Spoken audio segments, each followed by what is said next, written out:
So, Mr. President, I bring you your children, descendants of the formerly enslaved. They have waited over 400 years to return the spirits of their ancestors back home to Africa. When the children of Africa were taken out of Africa as slaves, all they ever wanted to do was to come back home to Africa. Each and every one of them that you see, many of them are coming to Africa for the first time. They're bringing with them the spirits of their ancestors to put them to rest here. They surely told you that it is an unvisitable country. They told you that it's death here. It's war, there is only negative things, and Burkina is called black. That here, only blood and weapons flow, that's what is said elsewhere.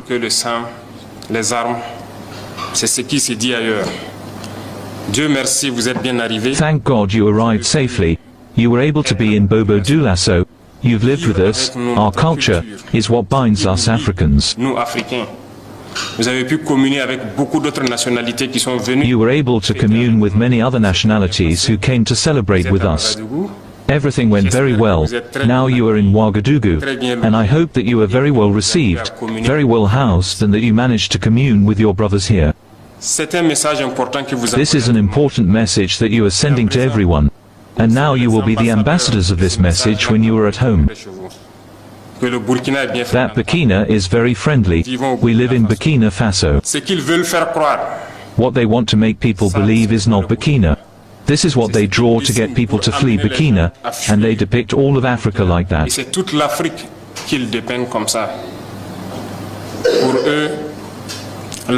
For them, Africa is misery. Africa is famine. Africa is war, but it's them who are responsible for this war. We need to unite, but they have always been there to divide us, to be able to reign on us through slavery. Our ancestors experienced it, and until today, we have it fed up in our flesh, but it continues.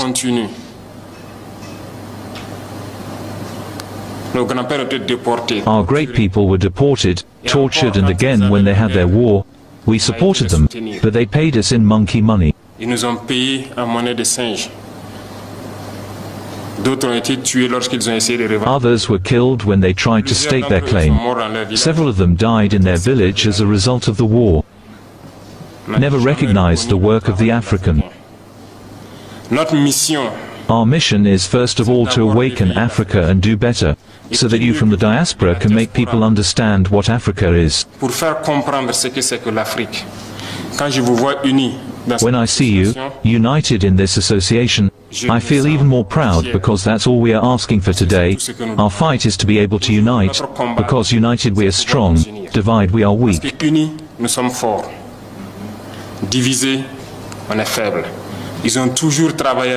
They have always worked to divide us, so I urge you to spread the message so that Africa can unite it. We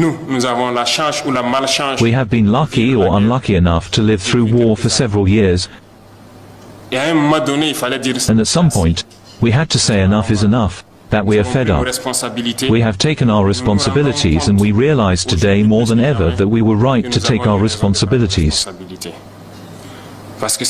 Because these armies that were installed here were never able at any time to monitor our territory, to see the terrorists who came to kill us and leave with all the means they had when we are. What's up guys, welcome back to my YouTube channel once again. My name is Dash Lifestyle. Kindly for watching me for the first time, remember to subscribe, like, share and also comment. So guys, I want us to continue listening to this powerful speech from President Ibrahim Traore. He is calling all Africans, all black people, the black Americans, the black people in the Caribbean to come back home, and also he is telling us to unite, because if we will not unite, these Western people, the colonizers, they will still be on top of our heads. So kindly guys, watch this video till the end, then I'll be back with more comment. Hello. Let us give thanks to God who allowed this day, day 11, to take place, and that we could meet in this bowl of the Palais des Sports to discuss the future of our homeland. Following your decision on May 25 to entrust us with the destiny of our homeland, for 5 more years. Be grateful for it. We do not see this as a mandate, but we understood it as a message that was given to us. And the message was very well received. And we will do everything to always earn your trust. Allow me also to pay a vibrant tribute to all these defense forces, these internal security forces, our valiant volunteers for the defense of the homeland, and all these populations who live in these areas with a strong security challenge, who are standing up. We pay tribute to them, and we say thank you for all the sacrifices made for our homeland. I ask you that we can therefore observe a minute of silence to honor the memory of all those who lost their lives in this fight.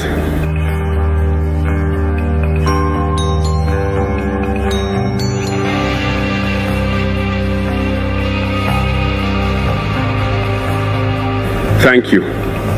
May the souls of the deceased rest in peace, and may the injured recover. Comrades, the emotion is great, of course, but allow me to articulate my remarks in 3 phases. The first phase will concern the stage from which I will explain to you how we see this world. The second phase, we will devote ourselves to explaining to you why we must continue to fight. And then the most important step would be to briefly outline the vision for the future, if I can put it that way. During these 20-some months spent at the head of state, we have had to meet several politicians from all sides. We met hundreds of diplomats from all sides. We met businessmen from all over the world. We have been open to all these exchanges, to all these discussions, to be able to learn from the world, to be able to understand the world. And today, I think that the opportunity is very good for me to be able to explain to you what conclusions we have drawn from all these meetings that we have had with politicians from all continents, diplomats from all the continents. It's very important. The conclusion we have drawn is very important, and it should allow you to understand the world. Because often in our countries, we do not have this perspective of being able to have access to certain people who will teach you a lot of things through their behavior, through their words, and also by telling you how they see us. Comrades, God created the world with all that there is in terms of happiness, misfortune, good, evil, humans, genies, animals, and everything that goes with it. But we humans have decided to make the world something else. Among the imperialists, they have a vision of the world that I will explain to you. The world is a triangle for them. You will see the triangle in most of their badges. Maybe you don't understand, but the world can be summed up in a triangle. For them, at the top of the triangle is the empire of good. And the empire of good is them. It is prosperity. It is everything that is positive. It is they who have the right to all that is happiness in this world. It is they who have the right to all wealth. It is to them to impose their way of seeing the world. It is up to them to impose their vision, their way of life. 2. This is why, during colonization or their conquest, I would say they came to our lands, and they said that they discovered our lands, because for them, we are savages. We have nothing like them, actually. So they called us natives, and they are the people. They arrogate all the rights to themselves. And for them, the world must work the way they want it to. It's simple. I'll take a few examples. Look through their film. They have prepared the minds of their people to make them understand that they are the Bekt. Who among us has not treated Chinese products as Shintox products, as we like to call them, bad products. But today I can tell you that we are all wrong because China has a fairly advanced level of technology. And it is in China that most of these countries come to obtain their supplies, put their mark on it, and resell it to us as their property. Look around you. Our entrepreneurs who are in the construction industry will not say the opposite. All their machines today are Chinese.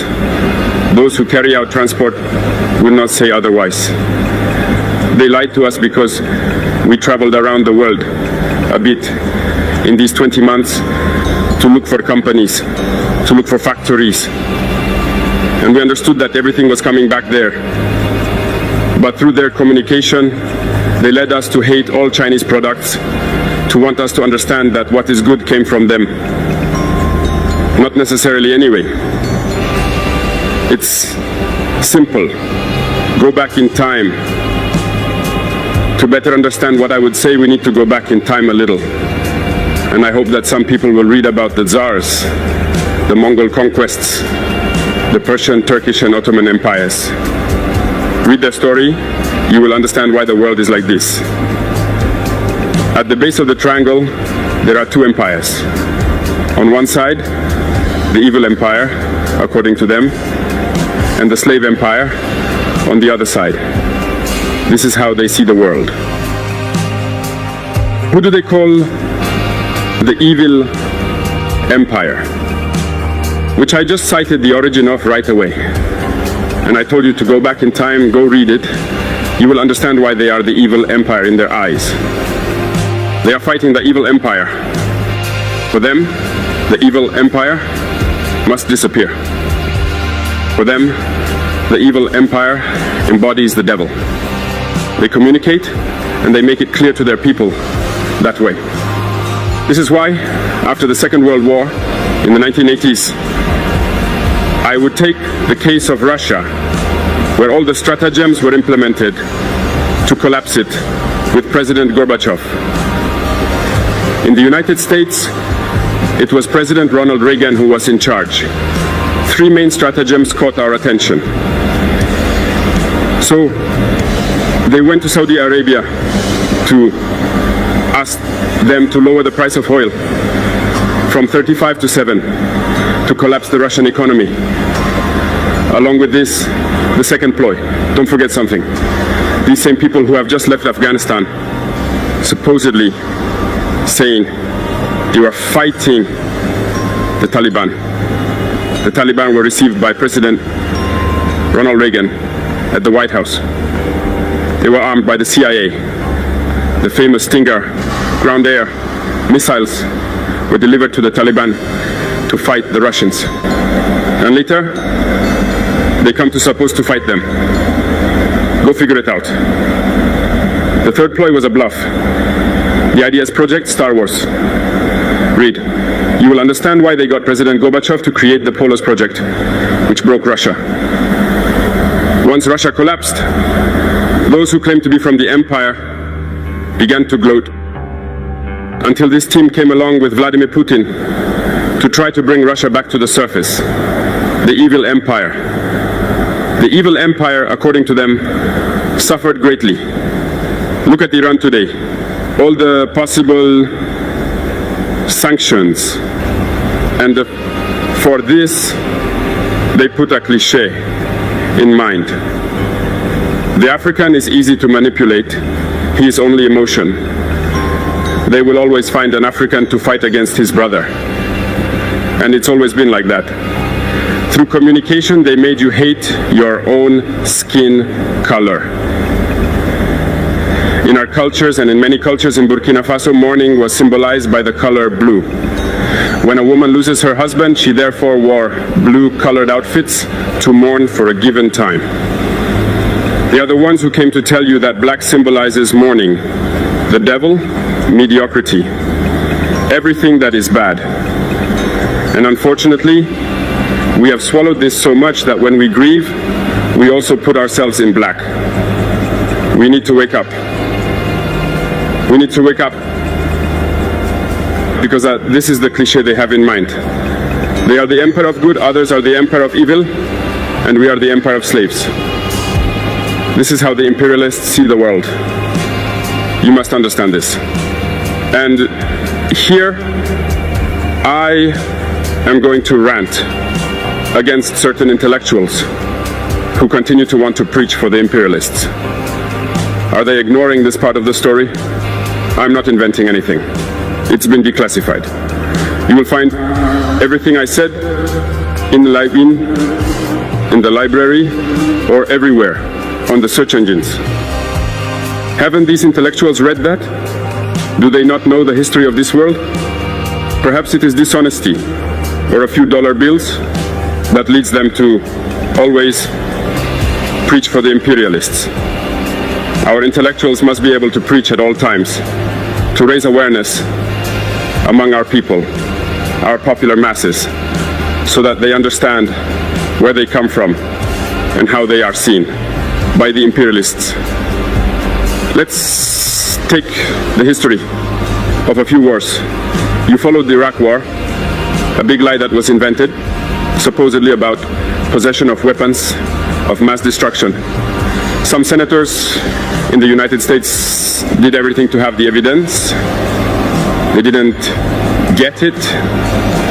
Remember that several people resigned from the CIA after this war. Evidence has been invented everywhere. Western secret services helped them fabricate evidence. And we remember that the same Niger was accused in his time by setting up a false agreement, a false contract for the sale of uranium to Iraq. This is the same process that they wanted to bring about last time for supposedly Niger selling uranium clandestinely to Iran.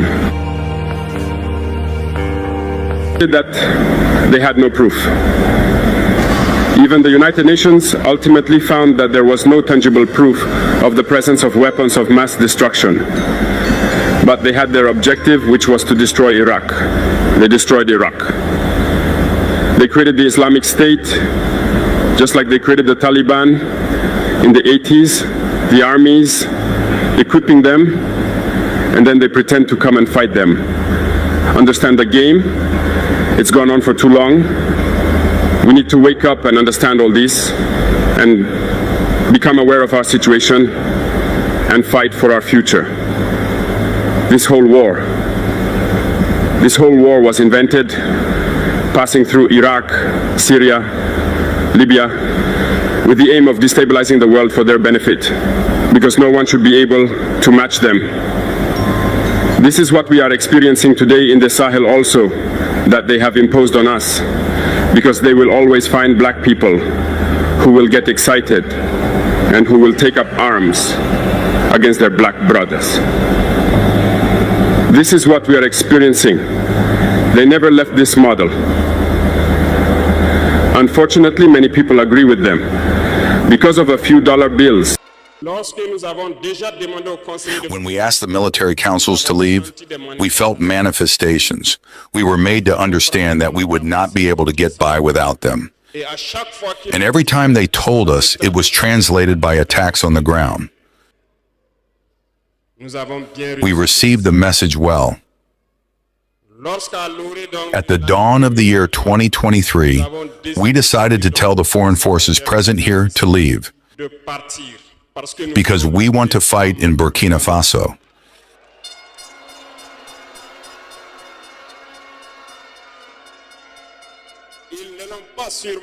They did not surely appreciate it, but why come and die on our land for us?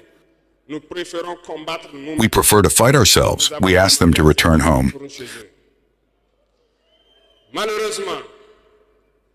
Unfortunately, I tell you here today, as I like to say, colonization has returned.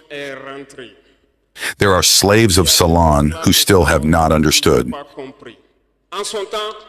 In the meantime, military officers wrote to us and approached us to tell us that it was a very bad decision and that we would not last 2 months. Files were written. We were sent these files to make a strategic analysis of their thoughts.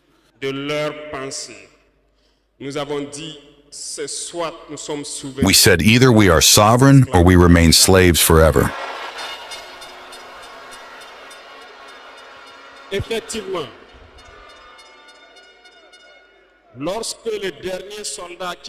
Indeed, when the last soldier left Burkina Faso, we understood what it was about. The attacks followed immediately. Dehao, Timnikov, Partiaga, and so on. But what they had forgotten was that the people of Burkina Faso had understood our message.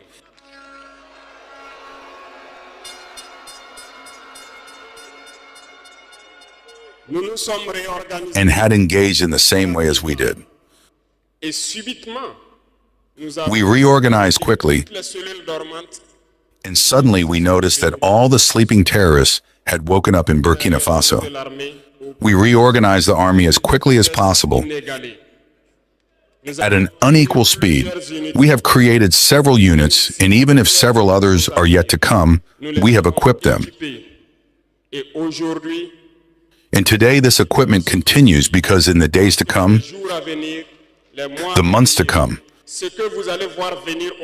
what you will see coming to Burkina Faso must make our army a power to fear.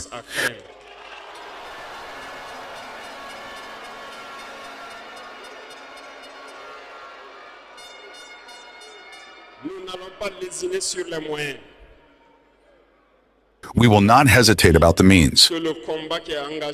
We understood that the fight against imperialism will be hard, very hard. But only the hard ones will pass, and the Burkinabés are hard, and we will pass.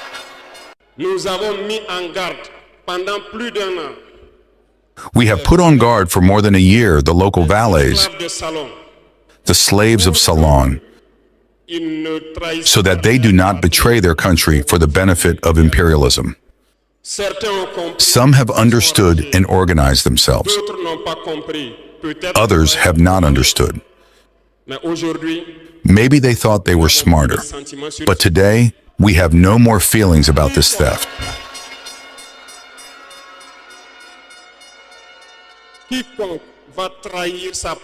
Whoever betrays his country for the benefit of imperialism, he will be treated as such.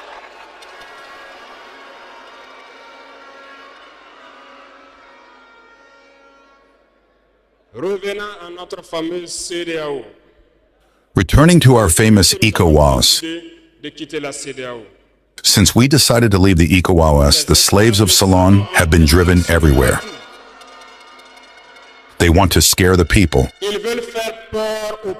They want to scare everyone. God, thank you. In a recent past, there were only a handful of people who had the right to speak. On the TV sets, that's what they said, who were ready for the gospel. Today, with the new technologies, which of course have advantages and disadvantages, everyone has the right to speak. And I think the Yayayes are the first to confirm this.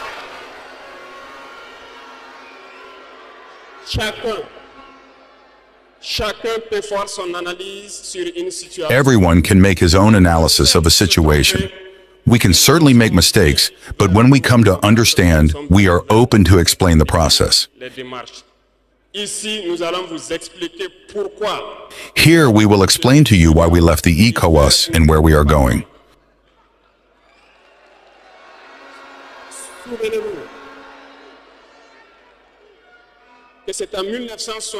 Remember that it was in 1975 that it was created. And it was created for the majority of state leaders, putschists, as they like to say.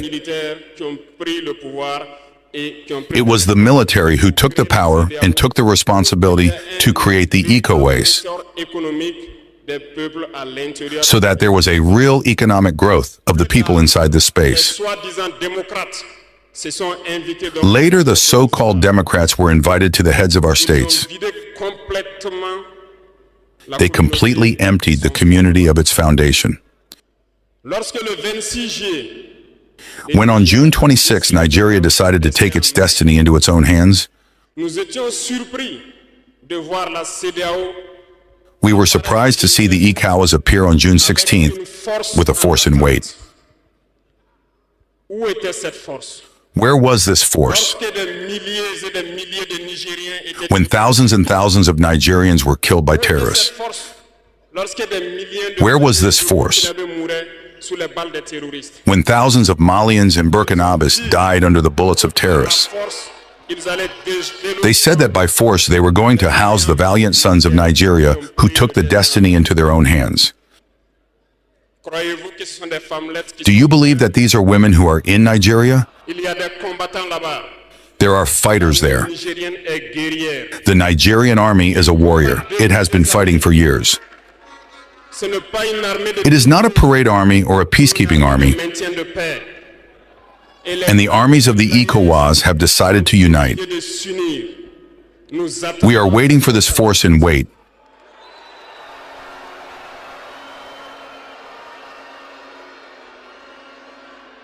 It is important that these so-called Democrats understand this. When thousands of Nigerians die in hospital beds due to lack of electricity or lack of medication, it is a crime. They are responsible for these sanctions. They are responsible for these deaths. The same thing happens in Mali. With Burkina, we have indirect sanctions because people have to understand. When they take their orders from the other side, they come and do everything to apply it. It is shameful. Some have decided not to provide electricity to our countries. It is not free. We pay, and it contributes to their economy.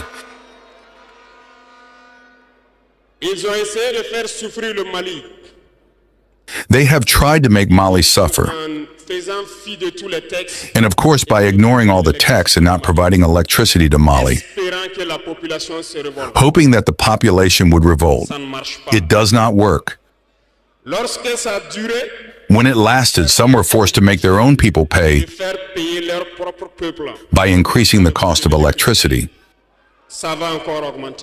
It will increase again. This gives us several lessons. Several lessons in the sense that the independence we take, the sovereignty we take, we must do everything for it to be. They have given us very good lessons, and we have understood very well.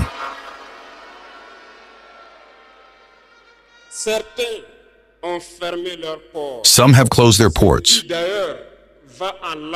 which goes against all international texts, because we cannot close our ports in a landless country. They did it. They violated the text. The international community did not say a word. So guys, I hope you have watched and listened to that speech from Ibrahim Traore, the president of Burkina Faso. Ibrahim Traore, he's calling the black Americans and also with the black people in the Caribbean to come back home, because we know Africa, it is the motherland of all black people. Our brothers and sisters, they were taken away during slavery from here in Africa.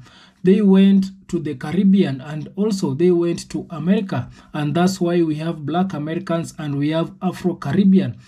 Ibrahim Traore, he's telling us that we black people, it is the time for us to unite, because the best weapon that these people they are using against us black people is these people, they know we don't have a unity amongst black people. And I came out and tell you that it is true, we black people, we don't love each other. It is true, it has reached to a point of we black people, we are start hating on ourselves because of our color. But this needs to change, because these people, they are using our color, they are using us black people, they are brainwashing us black people. They are confusing us as we black people, they came and tell us that we black people, we need to support these other races, but not our race. That's why up today you will see it is very hard for black people to go and support their fellow black people. Go and see these other races. These other races, what they're doing, it is they're supporting each other. These people, they love their own races. They don't love black races. Have you ever seen a Chinese going to shop in a black store? Have you ever seen an India going to shop in a black store? A white go to shop in a white store? Arabs going to shop in a black store? Have you ever seen these other races coming to shop in black store? No, these people, they cannot shop to black store. This is tell you that these people, they support their own. These people, they love their own races. But we blacks, we are known for going and support these other races. You will see a black person is the first one to go and shop in Chinese store, in Indian store, in white store, but leaving their brother's store. So it is now the right time for us to change that. And if you want to change that, first of all, we need to spread unity amongst us black people, because there is unity, there is power in unity. And also, we black people, it is the right time for us to come together. We should stop this division. I know these people, they are the ones who came in Africa. They took our brothers and sisters, they divided us, and took some of our brothers and sisters far away from in the Caribbean, in United States. That's why because these people, they didn't want us to unite. And that's why you can see what they did in Africa.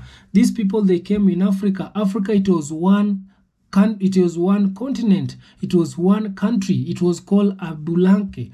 But these people, they came, and after they came here in Africa, they now sit down in Berlin Conference. After sitting down in Berlin Conference, these people, they sit in this meeting that these people, they sit down. They decided how they are going to share Africa. You can imagine. The Western countries, the colonizers, they are having a meeting on how they are going to share Africa, because these people, they saw Africa, we have resources. Africa, we have a lot of things to offer. That's why they sit down and came and set a meeting and say that we are going to divide this country called Africa, and then after dividing, we want some of you to go in to colonize Kenya, Ghana. So after doing that, these people, they divided us, and up to today, these people, they did a lot of damages to our country. And that's why I'm telling you that revolution, it has started. Their time, it is over, and it is now the right time for us black people to come together and also to be strong so that we can be on top of these other races. That's why Ibrahim Traore is keeping on telling us that the best thing that we African we can do, it is first of all to unite and come together. I want to see black people everywhere uniting. The Afro-Caribbean with black people, the black Americans, they need to come together. They need to unite so that we can be strong. So there's a strongness when people come together. So that's why Ibrahim Traore is telling us that we need to unite. It is now our time. And we have seen what Ibrahim Traore is doing in his country. If you don't know Ibrahim Traore, kindly you can go and see what Ibrahim Traore has managed to do in his country. This is our youngest African president. Right now he's at the age of 35. You can imagine this is still a young leader, but what the things that this leader is doing in his country, it is so big than not any other leaders from Africa he has managed to do. And that's why so many people, they are praising Ibrahim Traore. But also Ibrahim Traore life, it is in danger. There has been several assassination attempts towards Ibrahim Traore, but I'm so happy none of them it has come. But we need to pray for Ibrahim Traore, because this is the leader that is showing us the way. He's telling us black people we can still make it without depending to this other country, to the Western country. So it is now the right time for African leaders also to come together and to see what Ibrahim Traore is doing in his country, so that they can also apply it to their country. So kindly guys, I don't want to talk too much. Subscribe if you haven't. I will be bringing you more of Ibrahim Traore. Right now you have seen more of Ibrahim Traore on this channel, but I will also featuring him in this channel because that it is the message that we Africans we want. Right now we want a message of revolutionary. We want a message of black people coming together. We are tired of being oppressed. We are tired of racists. We are tired to see our brothers and sisters being oppressed in diaspora. So right now we want them to come back home. We are welcoming them home, and also we need them so that we can become one, so that we can have a strong power, a strong energy to conquer these other races. So kindly guys, thank you so much. Subscribe if you haven't, like this video, share and comment. See you on my next one. Bye.